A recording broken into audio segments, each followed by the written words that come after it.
permítanme presentarles a un invitado muy especial. Él se llama José Carlos Agüero, es escritor e historiador y ha escrito un libro que me viene recomendado por diferentes personalidades. El otro día entré aquí al set y Patti del Río me dijo: tienes que entrevistar a José Carlos Agüero. José Carlos Agüero ha escrito un libro que se llama Los Rendidos y que habla acerca de lo que debería ser ese ejercicio de análisis que nos lleve a eso que llamamos reconciliación, pero que todavía no hemos logrado en este país. Tras la guerra interna que se vivió, causada por Sendero Luminoso y por el MRTA también, hay que decirlo, creo que los peruanos no hemos sabido comprender la real dimensión de lo que nos ocurrió. A todos, porque nadie escapó a esto.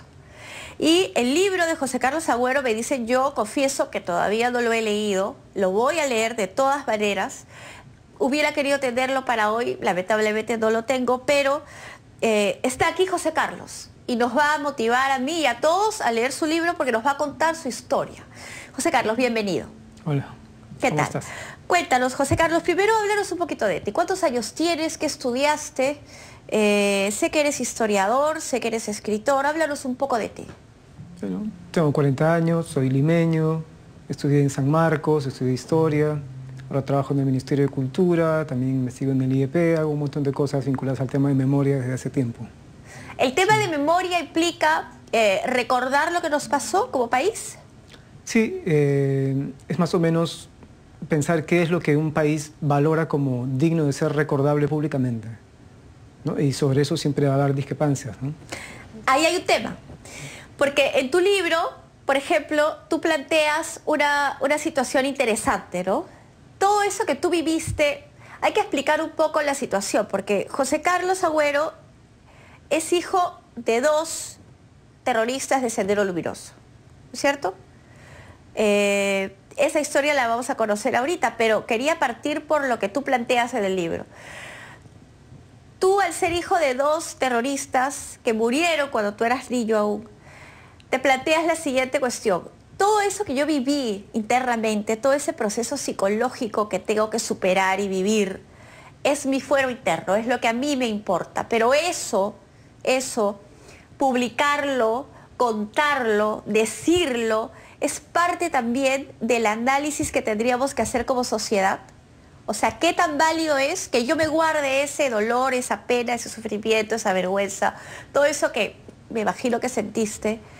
¿Qué tan válido es que me lo guarde o qué tan importante sería que lo cuente y lo comparta? ¿Por qué has escrito Los Rendidos? Las dos cosas son válidas, ¿no? Cada quien tiene maneras de enfrentar pasados que además son difíciles. Y callar o guardar silencio y olvidar son alternativas válidas para un montón de gente. Especialmente si tienen largas cosas y pesadas que soportar porque las hicieron o porque las hicieron personas cercanas a ellas como sus familiares. Entonces yo creo que es totalmente legítimo que haya gente que quiera permanecer con sus historias en el silencio o guardadas en el seno familiar. Eso es legítimo.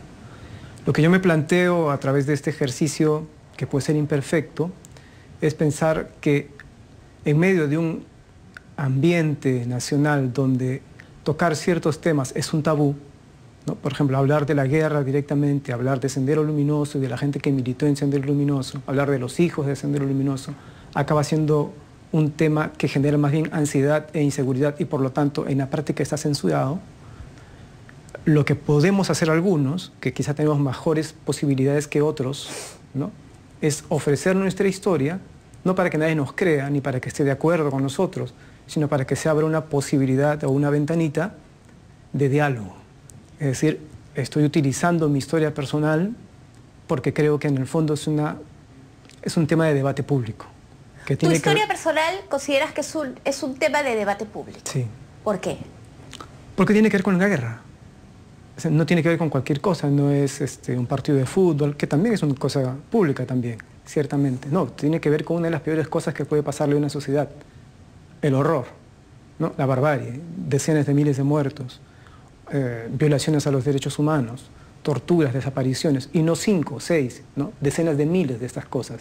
Solo desplazados hay 600.000 personas en el Perú. O sea, todo esto, si no es una cuestión pública, no me imagino qué otra cosa podría hacerlo. Una parte de esta historia, quizá la parte que nos desordena más o nos cuesta más entrar a trabajar, porque cuesta, es la parte que tiene que ver con la gente o la generación que forma parte de Sendero Luminoso. Es mucho más fácil, creo yo, simplemente catalogarla como monstruos o expresiones del mal o patologizarlos, ¿no? Como enfermedades. Yo creo que entiendo que se pueda pensar así. Lo comprendo, porque finalmente hay gente que ha sufrido mucho por el accionar de Sendero Luminoso.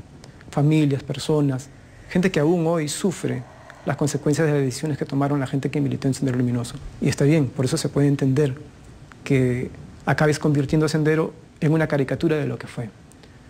Yo creo que lo que nos falta, o una de las muchas cosas que nos falta para tener una mejor comunidad, ¿no?, es preguntarnos realmente quiénes estaban detrás de estos rótulos y de estas etiquetas.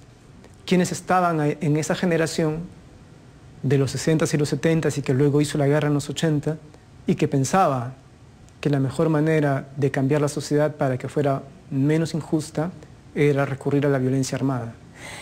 Está el teléfono en pantalla, es el 212-4024. Ustedes saben que pueden llamar en cualquier momento de la entrevista y plantearle la pregunta que deseen a José Carlos Agüero o, por supuesto, plantear su propia opinión acerca de lo que aquí estamos conversando. Tú dices, es importante saber quiénes estaban tras el rótulo del asesino o del enfermo o del loco, ¿no?, o del extremista. ¿Y quiénes estaban, José Carlos? Hablemos de tus padres. Sí, bueno, por ejemplo, estaban mis padres. ¿Ya? ¿No? O sea, que es algo que hay que decir. Creo que una de las maneras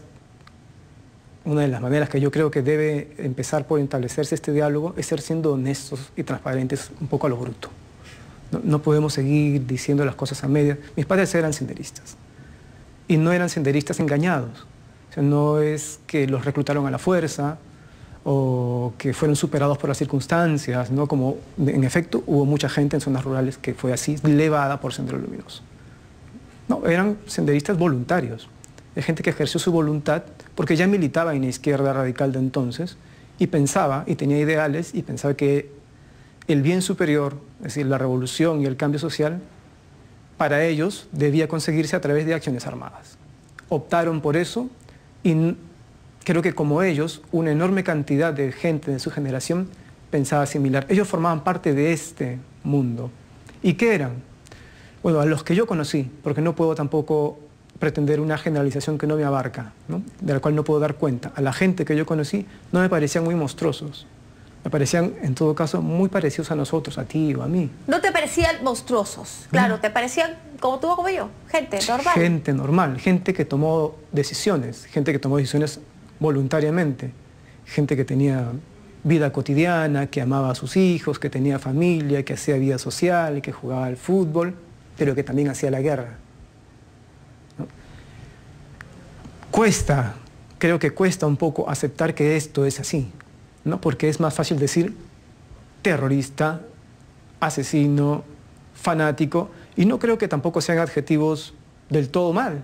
O sea, creo que había mucho fanatismo, una alta ideologización y sin duda era gente que para mí estaba rotundamente equivocada, ¿no? Vamos a atender una llamada, José Carlos. Sí. Hola. Hola, buenas. ¿Qué tal? ¿Cuál es tu nombre? Gonzalo. Gonzalo, te escuchamos. Adelante.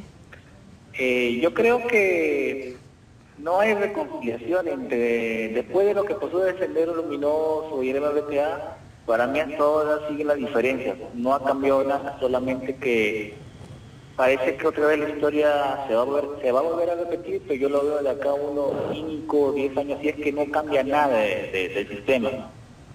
Esa es mi opinión. O sea, Gonzalo, gracias por tu opinión, ojalá te equivoques. En fin, está el teléfono en pantalla, es el 212-4024, nos llaman cuando ustedes deseen. Háblame de tus padres. ¿Quiénes eran tus padres? ¿Cómo eran tus padres? ¿Cómo se llamaban? ¿Quiénes eran? ¿Qué cargos ocuparon al interior de Sendero Luminoso? ¿Quiénes eran tus papás? Mis padres eran personas comunes y corrientes, sector D, pobres, ¿no? ¿Dónde vivían ustedes? Vivimos en varios lugares, Ya. en diferentes sitios, justamente por los avatares de esta guerra terrible que tuvimos que vivir, ¿no? ¿Vivían escondidos o vivían...? No, vivíamos, pero moviéndonos. Era parte de la rutina de la gente de Sendero Luminoso entonces, ¿no? Tenías que moverte porque quizá un miembro de tu partido fue capturado y en medio de seguramente la tortura a la que iba a ser sometido por agentes de seguridad del Estado, podía delatar a otros compañeros, ¿no? Entonces tenías que huir para que no capturaran o no llegaran a tu casa. Eso era la rutina de la guerra. ¿Se mudaban de distrito a distrito? Distrito a distrito, sí. Eso es lo que hacíamos como parte de la rutina de nuestra vida familiar, digamos, ¿no? ¿Cómo eran? Eran buenas personas. Para mí, dentro del ámbito de lo doméstico, de lo que eran para mí, ¿no? Eran personas alegres, serias, creo yo, que querían mucho a sus hijos, que los protegieron.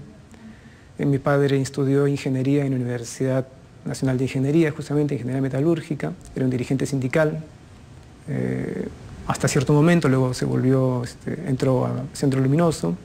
Mi madre era una mujer muy vital, con una muy bella voz. ¿Cantaba? Cantaba muy bonito, pero también con mucho carácter. Y la gente alrededor de ellos se parecían bastante, creo yo. O sea, eran como cortados por una misma tijera, ¿no? ¿Se parecían en qué? Muy voluntariosos. Yo diría que los caracterizaba una fuerte voluntad, a veces incomprensible, de búsqueda de justicia, que yo llamaría casi de lujuria de justicia, ¿no? Que además transmitían a sus hijos, ¿no? Que te hacían crecer dentro de un mundo donde la solidaridad era lo primero, ¿no? Y la entrega total a esa solidaridad y esa búsqueda de justicia era irrelevante, o eran los principios sobre los cuales iban formando su vida. Eso eran ellos. Vamos a atender esta llamada. ¿Hola? Sí, señorita, buenas noches. ¿Qué tal? ¿Cuál es tu nombre? Mire, ¿Cuál es tu nombre? El señor Manuel Rodríguez. Manuel, adelante, te escucho. He sido un militar y participado víctima de estos problemas. A los años que ya tengo, he visto el factor social.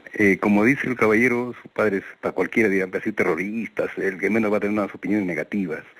Pero él habla del nivel que han sido. Yo he tenido la oportunidad como militar, estar en los sitios más pobres que vive el país, pero la gente es buena, sana, entiende, es de buen corazón. Y algunas personas se aprovechan de eso por el abandono que hace el Estado. Los gobernantes son los causantes de todo esto. Y como dijo el caballero que me antecedió de la entrevista, parece que de acá a 5 o 10 años va a volver. Si usted se mira acá en una institución del ejército que ha alquilado por lucrarse los generales, han alquilado para una exposición fotográfica, creo, han hecho un banderín con la olla y el martillo. Ese es bochornoso. Los que administran la política y los que administran el país son los verdaderos causantes. Y a veces se menosprecia el terrorismo, hablamos de que fueron esto, pero muchas veces fueron engañados por la necesidad, por el abandono del Estado. Esa es la causa, señorita. Muy amable, gracias. Gracias, Carlos. Bueno, ojalá que te equivoques también y esto no vuelva, por cierto. Háblame de tu padre, José Manuel Agüero. Murió acribillado en la develación del penal de la isla del Frontón en julio de 1986. Ese fue su final. Sí. ¿Cuál fue su historia? ¿Cuál era su cargo al interior del partido? No creo que haya tenido nunca un cargo importante. No tenía ningún cargo. Lo importante, creo, también una de las cosas que me gusta transmitir, que quisiera transmitirle a los demás, es que los senderistas eran tantos como senderistas habían. El sendero era muy diverso. Ya. No es hay un sendero institucional, que es el que todos hemos visto, ¿no?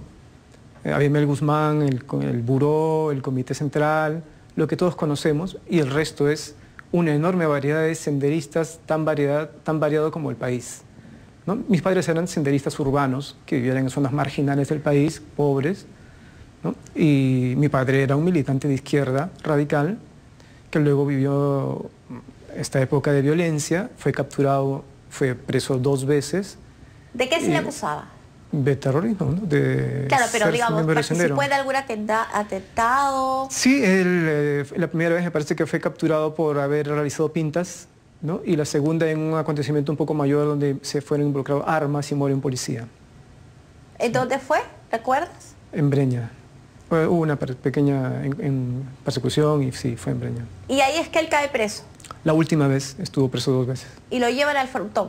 Lo llevan al Frontón. ¿Y ahí tú nunca más lo viste? No, sí, lo iba a visitar. ¿Lo ibas a visitar al Sí, frontón? toda mi familia iba a visitarlo, mis hermanos y... ¿Tu mamá también? Mi madre también, su madre, mi abuela, sus hermanos, sus hermanas. Es decir, el frontón era una cosa muy particular, además, en realidad. Había mucha vida familiar, social y altamente ideologizado también, ¿no? Era una escuela también de formación de nuevos cuadros para Sendero, era importante. Claro, y el primero que va preso es tu padre. Ellos en realidad son detenidos casi al mismo tiempo la primera vez. Sí. Ya. Sí. Tu padre por este hecho, ¿y tu madre por qué? Yo creo que por simplemente estar vinculado a mi padre, ¿no? ¿Sí? Sí, sí, pero también era militante de Sendero Luminoso. ¿Y ella participó en algún atentado? ¿Hizo...? Ella cumplía otro tipo de funciones menos relevantes, ¿no? Lo que se llaman funciones de apoyo. Cuidar, hacer trabajo de masas, convencer a otros. Que yo creo que también... ¿Reclutar gente? Se llama, sí, es como reclutar gente, pero más bien a través del convencimiento. Es lo que en ese entonces se llamaba hacer trabajo de masas, que es un trabajo como de seducción, ¿no? ¿Y cómo muere tu papá? Mi padre muere ejecutado extrajudicialmente en el frontón. Muere Tu fusilado. papá sí, ¿no? tu mamá. También muere ejecutada extrajudicialmente por agentes del ejército en Chorrillos, al parecer. ¿En el penal de Chorrillos? No, libre. Ella simplemente es detenida a la salida de su trabajo, detenida arbitrariamente, ¿no? A la salida de la Universidad de San Marcos, donde teníamos una tiendita, donde ella trabajaba tipeando máquina. Él la detiene, hay un carro allí que la espera, se la lleva y luego su cuerpo aparece en la playa de Chorrillos, asesinada, ¿no? Con 3 balazos. Ambos son ejecutados extrajudicialmente. ¿Qué edad tenías tú y qué edad tenían tus hermanos cuando eso ocurrió?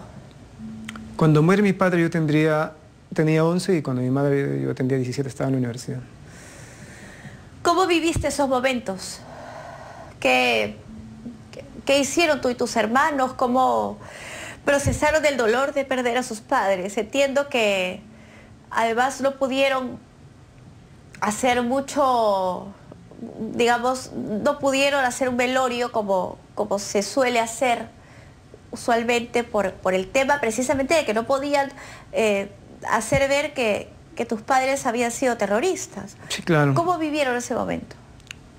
Para los familiares de los senderistas, en realidad hasta los ritos fúnebres acaban siendo un problema, ¿no?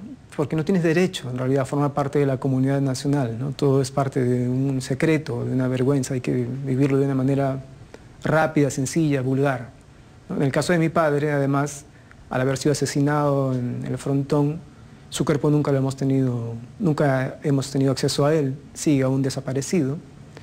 Sabemos que hay todo este proceso judicial abierto y quizá algún día sean entregados algunos restos a los familiares, ¿no? Pero él sigue allí desaparecido. ¿Tú esperas recuperar algunos restos de tu padre? Confieso que no son mis grandes temas, los de recuperar los restos de mis padres, ni los procesos judiciales. Pero sí creo que es un derecho para los demás. O sea, que a mí no me importe, que para mí no sea tan significativo, ¿no? Solo habla de mí y mi subjetividad, digamos. Pero creo que para todos los familiares, ¿no? Por ejemplo, para mis familiares, mis tías, mis tíos y para otros tantos que perdieron a sus familiares en el develamiento de esos motines, que fueron evidentemente arbitrarios e injustos, creo que al margen de lo que yo sienta o piense, ellos tienen derecho a que sus cuerpos sean entregados, ¿no? ¿Tu madre tiene una tumba? ¿Está enterrada? Mi madre, sí, claro, sí, ella sí. ¿La visitas regularmente? No. ¿Por qué? Nos educaron así. Es parte de la educación por lo menos de las familias senderistas a las que yo pertenecí y las que yo conocí. Era una educación no exenta de cariño, pero también que tenía un fuerte componente social en el que te preparaban pues, para afrontar los retos de la vida, y esa vida era la guerra. Entonces es forjarte el carácter, no expresar tus sentimientos, ser duro ante el enemigo de clase, ante el Estado, no mostrarte débil y sobre todo no construirte como una víctima, ¿no? Mi madre nos enseñó por lo menos eso, a no construirnos a nosotros mismos como una víctima, porque entendían que tanto él, tanto mi padre como ella, como sus restos de colegas, compañeros, eran gente que había muerto en acción, como parte de una opción por hacer la revolución como ellos la entendían, ¿no? Entonces eso no te convierte en una víctima, ¿no? ¿Sí? Pero el punto está, o en todo caso lo que yo creo que es uno de mis puntos, es que otra vez, al margen de lo que yo crea o sienta o de cómo me hayan educado, en realidad sí lo soy. Y aunque a mí eso no me importe tanto, a los demás sí les debe importar. O sea, es injusto, me parece, que a gente que ha sido torturada, desaparecida, violada, aunque haya pertenecido a Sendero Luminoso o al MRTA, los mismos amparos que la democracia brinda a todos los demás, debería brindárselos también, más allá de lo que yo subjetivamente sienta o piense. Pero entiendes la posición de mucha gente que detesta y desprecia a todo aquel que perteneció a Sendero Luminoso. ¿Entiendes ese sentimiento? Claro, ¿cómo no lo voy a entender si lo que Sendero generó fue una enorme cadena y indetenible, además, me parece que se prolonga hasta hoy, de daño? Y no de cualquier daño, ¿no? Del daño más bárbaro y profundo, ¿no? Cuando tenías 11 años y veías en la televisión los apagones, todo lo que causaba Sendero Luminoso, y volteabas y veías a tus padres, que eran las personas a las que tú amabas, tus padres, las personas a las que uno más ama en la vida. ¿Cómo conciliabas esos dos mundos? ¿Cómo te explicaban tus padres eso que hacía Sendero Luminoso para después decirte, y yo soy parte de eso? Yo soy parte de esa organización que mata, yo soy parte de esa organización que asesina, yo soy parte de esa organización que nos deja sin luz todas las noches.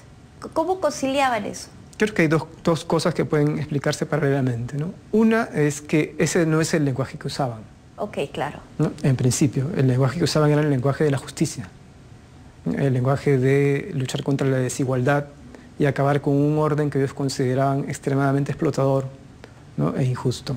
Entonces, es el lenguaje para alguien como yo, que creció que toda su vida creció sobre la base de ese idioma, no te genera en realidad hasta cierto momento ningún grado de paradoja ni contradicción. Les crees. ¿Los admirabas? Yo no sé si los admiraba, pero es que es difícil admirar a los padres, ¿no? Simplemente me parecía que estaban bien. Un niño siempre admira a su padre. Me parecían eso, o sea, tipos que eran coherentes con lo que decían y al hacerlo ellos y la gente la enorme cantidad de gente que estaba a mi alrededor, que eran miembros del Sendero, ¿no? Me parecía que hacían lo correcto. Y ahí va la segunda parte de lo que... ¿Querías ser como ellos? No, creo que no, porque justamente una de las cosas que agradezco mucho de mi madre, sobre todo, que fue con la que viví más años, es que ella tenía muy claro que la guerra en la cual ella se estaba metiendo, por las razones que fueran, la iba a hacer ella para que no la hiciéramos nosotros. Y nos lo repetía una y otra vez, ¿no? Yo me voy a fregar acá para que ustedes puedan vivir un mundo mejor. Ustedes no van a tener nada que ver con esto, ¿no? Entonces eso era parte de nuestra dinámica. Pero respondiendo a lo que me decías hace un momento, el tiempo pasa y crecemos y vamos madurando, ¿no? Creo que la relación con ellos, sus ideas y las cosas que planteaban al comienzo como niño eran naturales. Es decir, es como el aire que respiras. Le crees, pues, a tus padres si te dicen además cosas que te parecen que además que son correctas, que los ideales suenan bien, ¿no? Y además todos estos tíos que tenía por decenas que pasaban por mi casa y que también eran militantes de Sendero, como te vuelvo a repetir, no eran pues monstruosos, al contrario, eran gente muy vital, muy alegre, muy bondadosa, eternamente muertos de hambre. Eso era algo que recuerdo mucho, ¿no? Siempre no tenían nada que comer, entonces llegaba a mi casa a comer lo que sea que hubiera para compartir. Entonces, en la infancia, esto es más bien parte de tu mundo y no es algo que te haga pensar demasiado, digamos, ¿no? Pero luego se crece. Y cuando se crece es que maduras y tienes otras influencias, lecturas, amigos, especialmente, y gente muy particular dentro del Sendero, sobre todo algunos amigos, uno en particular que gracias a Dios todavía vive, ¿no? Que era muy agudo, muy inteligente, muy leído, marxista, igual que el resto, pero que tenía posiciones muy, dentro de la parte del Sendero, muy contradictorias, muy críticas y muy agudas. Y creo que él influyó mucho en mí y en otros como para lograr tener distancia y cada vez volvernos más críticos hacia eso. Fueron los que me protegieron para no ir por esa ruta, ¿no? En algún momento recuerdo claramente, ¿no?, que algún compañero muy entusiasta de ellos me quiso organizar sin pedir permiso, porque en realidad respetaba mucho a mi madre, ¿no? Y ya me organizó en algo. Y mi madre inmediatamente fue y le metió un cuadro espectacular y le dijo: no haces nada con mis hijos a menos que... O sea, no, está prohibido, ¿no? Me dices primero a mí. Mira. Sí, entonces las influencias son muy diversas, también la de este amigo que te digo, ¿no?, que demostraba con argumentos racionales y marxistas que Sendero ya para los años 90 era un terrible error, ¿no? Entonces, o sea, son múltiples influencias, ¿no? Muy bien, ha sido José Carlos Agüero, investigador académico, ha sido miembro del Grupo Memoria del Instituto de Estudios Peruanos, colabora con el IEP también en investigaciones, activista de derechos humanos, escritor, historiador y autor de Los Rendidos. Yo particularmente voy a leer el libro porque me lo han recomendado mucho y además después de esta charla con él, por supuesto que tengo mucho interés en leerlo. Ojalá se hagan más libros así como el tuyo, porque de esa manera podremos llegar a entender realmente lo que pasó con el país. Para entender lo que pasó con el país hay que entender lo que le ocurrió a su gente. Y eso es lo que ha intentado hacer José Carlos con su libro. Te agradezco. Gracias a ti. Por venir aquí a la entrevista. Suerte.